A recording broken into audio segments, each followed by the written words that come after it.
திருப்பாவை பாடல் 10. நோற்று சுவர்க்கம் புகுகின்ற அம்மனாய் மாற்றமும் தராரோ வாசல் திறவாதார் நாற்ற துழாய்முடி நாராயணன் நம்மால் போற்ற பறைதரும் புண்ணியனால் பண்டொரு நாள் கூற்றத்தின் வாய் வீழ்ந்த கும்பகர்ணனும் தோற்றும் உனக்கே பெருந்துயல்தான் தந்தானோ ஆற்ற அனந்தல் உடையாய் அருங்கலமே தேற்றமாய் வந்து திரவேலோர் எம்பாவாய்.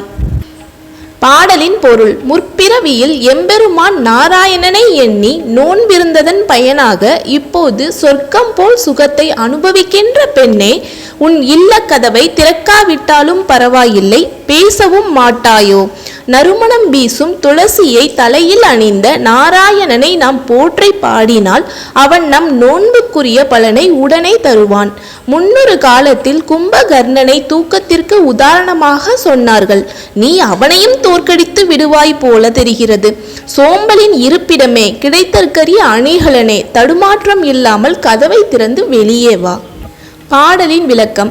கோவிலில் திருவிழா என்றால் இடம் பிடிக்க முண்டியடித்து முன்னே நிற்கிறோம். இது சுயநலம்.